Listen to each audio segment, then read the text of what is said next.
Hello my lovely student, welcome to the first lecture of the biology class 11 NCERT. First let me introduce myself. I am Kajal Yadav. I am your biology teacher. I have completed my MSc with biotechnology subject. So first let's talk about the biology. What is a biology? Biology is a natural science which deals with the life and living organisms.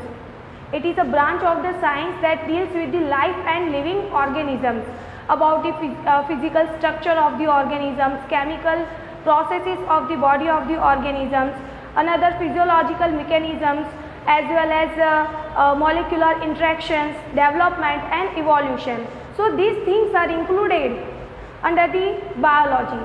So these things are studied under the biology. Okay. The basic unit of the biology is the cell. The basic unit of heredity is the gene, and the biology says that the evolution is an engine for the creation. Okay.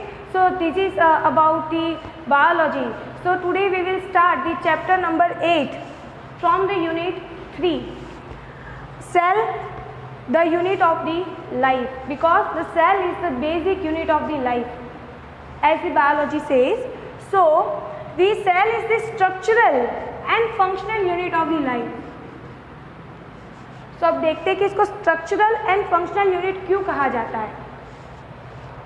इसलिए कहा जाता है because एक cell के अंदर बहुत सारी life processes चलती है, चाहे वो यूनिसेल्युलर ऑर्गेनिज्म हो या तो मल्टीसेल्युलर ऑर्गेनिज्म हो. राइट. अगर मैं मल्टीसेल्युलर ऑर्गेनिज्म की बात करूं तो आप सबको पता ही है कि बहुत सारी लाइफ प्रोसेसेस चलती रहती है, जैसे कि डाइजेशन है, रेस्पिरेशन है, सर्कुलेशन है,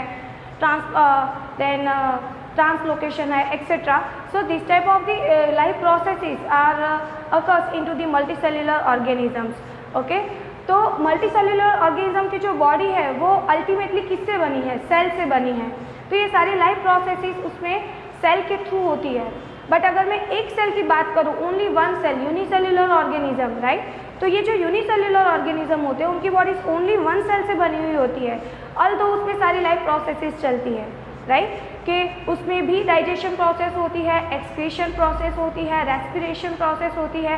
तो ये सारी life processes single celled organism के अंदर भी होती है. इसलिए हम कह सकते हैं कि एक only one cell is capable to being alive. Right. एक सेल से भी एक ऑर्गेनिज्म जिंदा रह सकता है, अलाइव रह सकता है. जो सिंगल सेल्ड ऑर्गेनिज्म है उसकी बात हो रही है.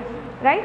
तो वो ऑर्गेनिज्म में जो सेल है वही उसका स्ट्रक्चरल यूनिट है, वही उसका फंक्शनल यूनिट है. और अगर मैं मल्टीसेल्युलर ऑर्गेनिज्म की बात करूँ, अगर हम बेसिक पे जाए, सपोज एक वॉल बिल्ड करनी है तो आप क्या करोगे कि एक ब्रिक के ऊपर दूसरी ब्रिक पुट ऑन करोगे और इस तरीके से होल वॉल बनेगी. राइट. तो जैसे एक वॉल बनाने के लिए आपको ब्रिक की ज़रूरत पड़ती है, ब्रिक उसका बेसिक यूनिट है, उसी तरीके से अगर मल्टीसेल्युलर ऑर्गेनिज्म की बॉडी जब बनती है तब उसमें जो सेल होता है वो बेसिक यूनिट होता है. ये सेल्स अरेंज होते हैं, डिफ्रेंशिएट होते हैं और टिश्यूज़ बनाते हैं और ऑर्गन्स बनाते हैं और इस तरीके से वो होल ऑर्गेनिज्म की बॉडी बनाते हैं. राइट. जैसे कि मैं बोलूँ कि cells together forms the tissues. That is what is the tissue? Tissue is a group of the cell. Cell का ऐसा ग्रुप जो सिमिलर फंक्शंस परफॉर्म करता हो, वो उसे हम क्या बोलेंगे? टिश्यू बोलेंगे. Okay. Tissues together forms the organs. Organs together forms the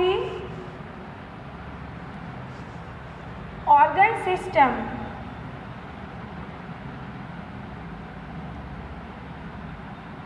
and organ system together forms the organism. Okay. So इस तरीके से मल्टीसेल्युलर ऑर्गेनिज्म की जो होल बॉडी है वो प्रिपेयर होती है. So why it is known as a structural and functional unit? This is the answer, because it forms the structure of the organism as well as it works as the functional unit. अब देखते हैं functional unit उसको क्यों बोला जाता है. Because जो multicellular organism की बात करूँ या यूनिसेल्युलर ऑर्गेनिज्म की बात करूँ, बहुत सारी लाइफ प्रोसेसेस चलती है बॉडी में. राइट. तो ये जो लाइफ प्रोसेसेस चलती है बॉडी में, जैसे कि डाइजेशन है, रेस्पिरेशन है, देन एक्सक्रीशन है, ट्रांसपोर्टेशन है, तो ऐसी सर्कुलेशन है, ऐसी जो लाइफ प्रोसेसेस है वो जो मल्टीसेलुलर ऑर्गेनिज्म की बॉडी है उसके जो ऑर्गन्स है, उसके जो टिश्यूज है वो परफॉर्म करते हैं, जो अल्टीमेटली किससे रिलेटेड है, जिसका बेसिक यूनिट क्या है, सेल है। बट अगर मैं यूनिसेल्युलर सिंगल सेल्ड ऑर्गेनिज्म की बात करूं तो जो सिंगल सेल्ड ऑर्गेनिज्म है उसकी बॉडी में भी ये लाइफ प्रोसेसेस होती है, उसमें भी डाइजेशन प्रोसेस होती है, एक्सक्रीशन प्रोसेस होती है, रेस्पिरेशन प्रोसेस होती है। तो ये जो प्रोसेसेस है वो यूनिसेल्युलर सेल में भी होती है। तो मतलब एक सेल है वो कैपेबल है to being a life for the single celled organisms, right. That's why it is known as a functional unit of the life, okay, as well as it gives the structure to the cell to the body of the organism. That's why it is known as a structural unit of the life. Now let's talk about the discovery of the cell. So the first it is discovered by the Robert Hooke in 1665. okay, उस time पे ज़्यादा well developed compound microscope नहीं थे, electron microscope नहीं थे। उस time पे Robert brown ने प्रिमिटिव माइक्रोस्कोप यूज़ किया जो उन्होंने खुद इन्वेंट किया था। उन्होंने अपना जो वर्क है, जो रिसर्च वर्क है, जो उन्होंने सेल के बारे में फाउंड आउट किया था वो उन्होंने उनकी बुक माइक्रोग्राफिया के अंदर पब्लिश किया। ओके, तो माइक्रोग्राफिया बुक के अंदर सेल के बारे में उन्होंने डिस्क्राइब किया है। और उन्होंने क्या यूज़ किया था, तो प्रिमिटिव माइक्रोस्कोप यूज़ किया था जो उन्होंने खुद इन्वेंट किया था। And he observed a thin slice of cork. So as you all know that जो कॉर्क होते हैं वो डेड सेल्स होते हैं। Okay, so it lacks the protoplasm. तो उन्होंने थीन स्लाइस ऑफ कॉर्क को ऑब्जर्व किया अंडर द माइक्रोस्कोप। ये जो कॉर्क की स्लाइस है, जब उन्होंने उसको ऑब्जर्व किया तो वो कुछ इस तरीके का दिखा।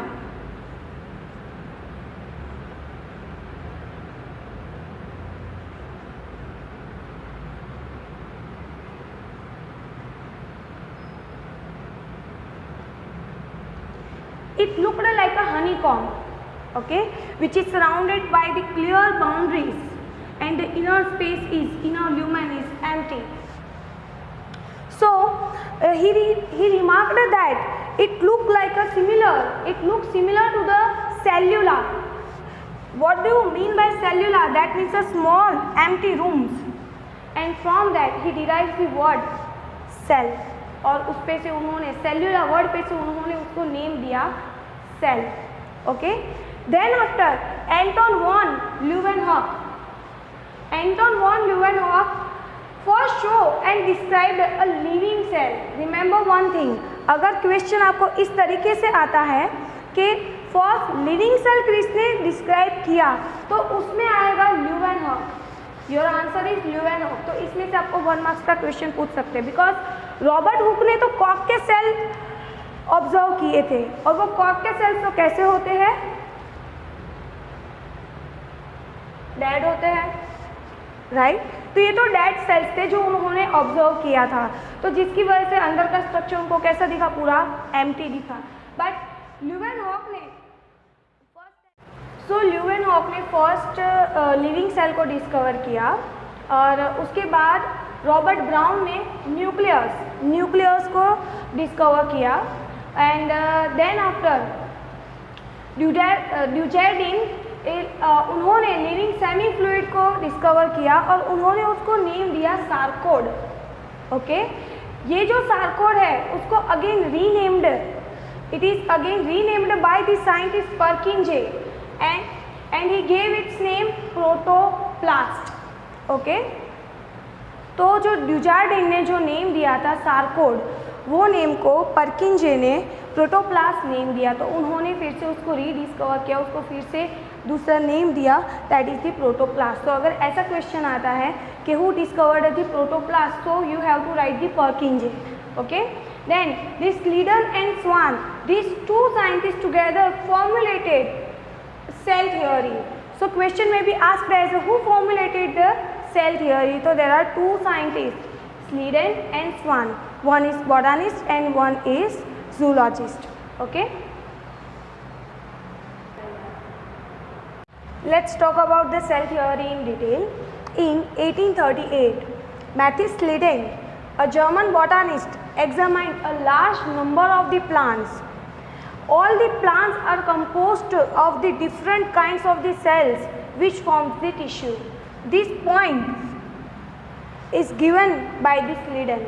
Okay? Sleeden ने क्या बोला कि जो प्लांट होते हैं वो सारे प्लांट वो डिफरेंट काइंड्स के सेल से बने हैं और ये सेल्स टुगेदर होकर टिश्यूज बनाते हैं. ओके, सो ये पॉइंट दिया स्लीडन ने. Then after in 1839 Theodore Schwann the British zoologist. So Theodore Schwann ने क्या बताया, तो उन्होंने एनिमल सेल को स्टडी किया. As he is a zoologist उन्होंने एनिमल सेल्स को ऑब्जर्व किया था. So he reported that the cells had a thin outer layer and this thin outer layer nowadays known as plasma membrane. Okay, तो उन्होंने तभी उस time पे plasma membrane के बारे में आइडिया दे दिया था, बट उन्होंने तब ये नेम नहीं दिया था. उन्होंने क्या बताया था कि जो एनिमल सेल्स है वो एक थीन मेम्ब्रेन से सराउंडेड है और ये जो थीन मेम्ब्रेन है उसको नाउअडेज प्लाज्मा मेम्ब्रेन कहा जाता है.